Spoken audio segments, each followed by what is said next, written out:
औज़ बिल्लाहि मिनश्शैतानिर्रजीम बिस्मिल्लाहिर्रहमानिर्रहीम रब्बिश्रह ली सदरी व यस्सिर ली अमरी वहलुल उक़दतम मिन लिसानी यफ़क़हू क़ौली। मैं साजदा फिर से मैं इमाम बुखारी साहब की हालात ज़िंदगी आपको सुनाना चाह रही हूँ। इसके बाद मैं फिर इंशाअल्लाह हदीस का सिलसिला शुरू करूँगी। ये मुझे मेरा दिल करता है कि मैं आपको इमाम बुखारी साहब की हालात ज़िंदगी बताऊँ, क्योंकि इनकी ज़िंदगी के आप जब तक आपको पता ना हो कि ये किस चीज़ से कैसे इंसान थे, हदीस के लिए लिखी हैं इतनी कुरान के बाद जो है ये इमाम बुखारी की सही बुखारी जो है ये इतनी मुस्लिम इसके सही मुस्लिम इसके बाद आती है, लेकिन जो है सही बुखारी ये कुरान के बाद इसका दर्जा है। तो आपको पता पहले इनके हालात ज़िंदगी पता होना चाहिए जिन्होंने हमारे लिए इतने बड़ा काम किया। इमाम बुखारी जो थे इनकी अखलाक व अदात और ज़ुहद व तकवा का ही आलम था, क्योंकि आप इमाम बुखारी साहब को अपने वालिद की मीरास से काफ़ी दौलत मिली थी। आप इससे तिजारत किया करते थे। गुलामों के कारोबार से भी आपको 500 दिरहम महाना की आमदनी थी, लेकिन इस आसूदा हाली से आपने कभी अपने अशरत का इत्माम ना किया। जो कुछ आमदनी होती तलब इल्म के लिए सर्फ करते, गरीब और नदार तलबा की इमदाद करते, गरीबों और मस्कीनों की मुश्किलात में हाथ बटाते। मोहम्मद बिन हातिम कहते हैं कि इमाम साहब ने अपना रुपया मदाबत पर दे रखा था, खुद कारोबार से लादा रहते थे ताकि कोई इल्म नबवी की खिदमत और इशाअत में कोई इस्मेलाल ना आए। अपने तिजारती शुरा के साथ गैर मामूली रियायत की बरतते थे। कोई मजारब 1000 दिरहम दबा बैठा, इससे मुलाकात हुई। शागिर्दों में से किसी ने कहा कि ये शख्सान पहुंचा है, रुपया वसूल कर लीजिए। आपने फरमाया कर्जदार को परेशानी में डालने पर तबीयत आमादा नहीं होती। हर किस्म के मामलात में आप बेइंतहा एहतियात बरतते थे। एक मरतबा कुछ ताजर शाम के वक्त माल खरीदने आए, कीमत थोड़ी लगाई। इमाम साहब ने फरमाया दिन ढल गया है, आप लोग सुबह आ जाएं तो बेहतर है। सुबह जब कुछ और ताजर आए, उन्होंने चंद हज़ार दिरहम की वजह से मैं अपना इरादा तब्दील नहीं कर सकता। तालिब इल्मी के दौर में आपको बसा औकात कई रोज़ भूखा रहना पड़ा, लेकिन कभी किसी साथी से जिक्र नहीं किया। कपड़े नहीं रहे तो कई रोज़ अपने हुजरे से बाहर ना निकले, मगर गयूर और खुददार तबीयत ने यह गवारा न किया कि किसी साथी के आगे 10 सवाल फैलाएं। इमाम साहब को तालिब इल्मी के ज़माने में दरिया का सफ़र पेश आया। कश्ती में सवार हुए तो आपके पास 1000 अशरफियाँ थीं। एक शख्स इमाम साहब से बड़ी हुस्न क़ीदत के साथ पेश आया, खूब मेल जोल बढ़ाया। इमाम साहब भी इससे काफ़ी बेतकल्लफ हो गए और उसे अपनी अशरफियों की खबर दे दी। एक रोज़ सुबह सवेरे ये शख्स बेदार हुआ और शोर गुल मचाना शुरू कर दिया। लोगों ने पूछा कि ये क्या हुआ? बोला मेरे पास 1000 अशरफियों की थैली थी, आज वो अपने सामान में नहीं पाता हूँ। कश्ती वालों की तलाशी शुरू हो गई। इमाम साहब ने बड़ी खामोशी के साथ अशरफियों की थैली दरिया की मौजों के सुपुर्द कर दी। जब किसी मुसाफिर के सामान से वो थैली बरामद न हुई तो लोगों के तेवर बदले और इस शख्स को सख्त सुस्त कहना शुरू कर दिया। सफ़र पूरा हुआ, वो शख्स तन्हाई में इमाम साहब से मिला और कहने लगा कि ये आपने अशरफियों की वो थैली क्या की? इमाम साहब ने बड़े इत्मीनान से जवाब दिया, दरिया में फेंक दी थी। उसने पूछा आपकी तबीयत इतनी बड़ी रकम इस बेदर्दी से दरिया बुर्द करने पर कैसे आमादा हुई? आप किस दुनिया में ज़िंदगी की सांस लेते हैं? आपने फरमाया मेरी सारी ज़िंदगी रसूलुल्लाह सल्लल्लाहु अलैहि वसल्लम की हदीस की जमा तरतीब में ख़त्म हो गई। मेरी इल्मी दरियाफ्त और पाकीज़गी ज़रबुल मिसल बन चुकी है। क्या चोरी का शुबा अपने ऊपर लेकर इस दौलत को पामाल कर देता जो उम्र ज़र की तमाम बहारें खोकर हासिल की हैं? जज़ाक माशाल्लाह। इमाम साहब ने ज़िंदगी भर किसी की गिबत नहीं की। खुद फरमाया करते थे कि इंशाअल्लाह क़यामत के रोज़ मुझसे गिबत का सवाल ना होगा। रहम दिली और खुदा तरसी इनकी ज़िंदगी का हिस्सा बन चुकी थी। ये आपके पास एक दफ़ा एक कनीज़ आई, आपकी कनीज़ आई और तेज़ी से निकल गई। पाँव की ठोकर से रास्ता में रखी रोशनाई की जो इंक की बोतल थी वो गिर गई। इमाम साहब ने ज़रा गुस्से से फरमाया कैसे चलती हो? कनीज़ बोली जब रास्ता ना हो तो कैसे चलें? इमाम साहब ये जवाब सुनकर इंतहाई तहम्मुल और बुर्दबारी से फरमाते हैं, जा मैंने तुझे आज़ाद किया। सियारफी कहते हैं कि मैंने کہا میں اس نے تو آپ کو غصہ دلانے والی بات کہی تھی، آپ نے آزاد کر دیا۔ فرمایا اس نے جو کچھ کہا اور کیا میں نے اپنی طبیعت کو اسی پر آمادہ کر لیا؟ ایک بار امام صاحب بیمار ہوئے، آپ کا کاردرا حکیموں کو دکھلایا گیا۔ انہوں نے کہا کہ کسی راب کا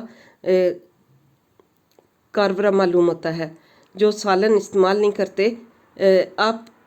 آپ کا کاروا حکیموں کو دکھلایا گیا جو کہ سالن استعمال نہیں کرتے۔ امام صاحب سے پوچھا گیا تو فرمایا کہ 40 برس سے سالن نہیں کھایا۔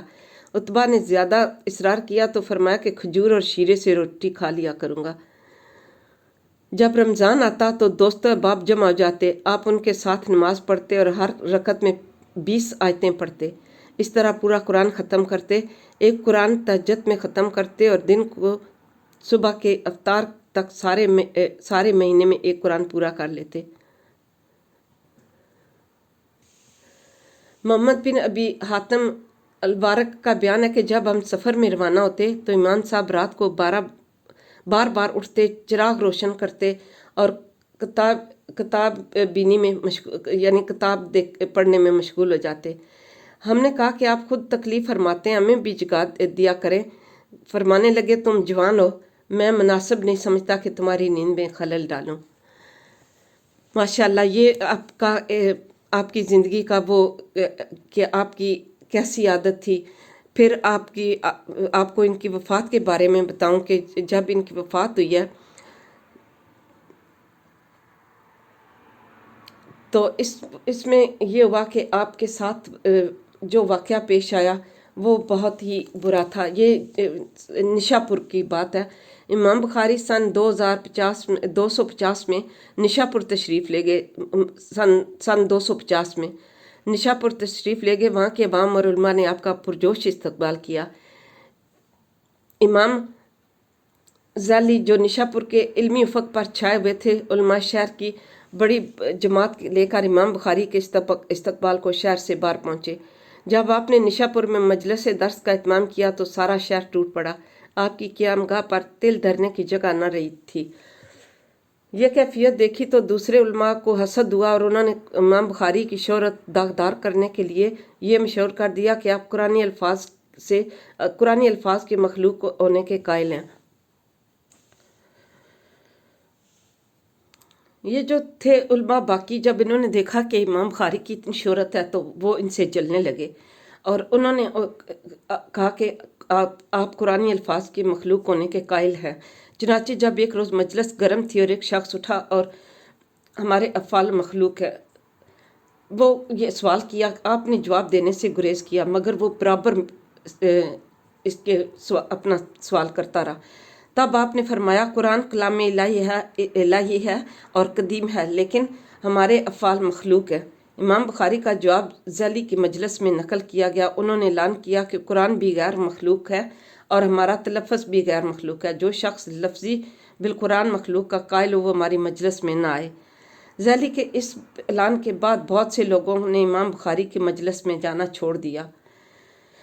اب یہ ہوا کہ امام بخاری کے ساتھ ناروا سلوک کیا گیا جس کے وہ حقدار نہیں تھے۔ آپ نے فرمایا کہ میری آمد کا مقصد کسی شہری اور برتری کا اصول نہ تھا۔ مخالفین کی اظہار رسانیوں سے تنگ آ کر وطن کو خیرباد کہہ دیا۔ ان لوگوں نے بھی میرے ساتھ اچھا سلوک نہ کیا، اس لیے اب فیصلہ کیا ہے کہ یہاں سے بھی کوچ کر جاؤں۔ امام بخاری نے نشاپور سے بخارا کے لیے رخت سفر باندھا۔ جب آپ بخارا پہنچے تو وہاں کے شہریوں نے بڑے جوش و خروش سے آپ کا استقبال کیا۔ عمرہ شہر نے درہم و دینار نچھاور کیے۔ آپ کو بخارا میں اقامت پذیر ہوئے زیادہ مدت نہیں گزرنے پائی تھی کہ ایک حاکم بخارا خالد احمد ذیلی کا قاصد آپ کے پاس پہنچا اور حاکم کی طرف سے یہ درخواست پیش کی کہ آپ اپنی کتاب بخاری اور کتاب التاریخ ہمیں آ کر سنایا کریں۔ آپ نے فرمایا کہ امیر بخارا سے کہہ دیں کہ علم دین عمرہ اور حکام کے آستانوں کی جبہ رسائی نہیں کر سکتا۔ اگر دین کی تڑپ ہے تو میری مسجد یا مکان پر آؤ اور عام مسلمانوں کی طرح سنو۔ یعنی کہ امام بخاری نے کہا کہ میں اپنے جو علم ہے میں اس کو اتنا چھوٹا کیوں کر دوں کہ میں हाकम के घर में जाके अपने हदीसें और सुनाऊं। आपने फरमाया कि जब जिसको अगर उसको शौक है तो या वो मेरे घर पे आ जाए या मस्जिद में आ जाए। अच्छा, अब ये बात होनी थी, ये बात हुई थी कि उन्होंने हाकम ने जो है उसको बहुत ज़्यादा इस बात को महसूस किया और उसने कहा कि लोगों ने ये बात मशहूर कर दी कि जो है इमाम बुखारी जो है वो उन्होंने गलत किस्म के इल्ज़ामात तोहमत बांधनी शुरू कर दी कि आप कुरानी अल्फाज के मखलूक होने के कायल हैं। इस गलत इल्ज़ाम को इतना उछाला गया कि सारे शहर में एक हंगामा बपा हो गया और बात यहाँ तक पहुँची कि अमीर बुखारा ने आपको शहर से चले जाने का हुक्म दे दिया। आपके दिल पर इस सदमा का बेहद असर हुआ और शहर से कूच करते वक्त आपने फरमाया, खुदाया इन लोगों ने मेरे साथ जो सलूक किया इन्हें इसका बदला दे। अबू बकर बिन उमर कहते हैं कि इस सानिया को एक माह भी गुजरने नहीं पाया था कि खालिद बिन अहमद, जिस वही जो हाकम था जिसने आपको वहाँ से निकल जाने का हुक्म दिया था, वो उसको बरतरफ कर दिया गया और उसको कैद में डाल दिया गया और वो कैद की उन्हीं सोतों में एक दिन दम तोड़ गया। ये बदुआ लगी थी क्योंकि हजरत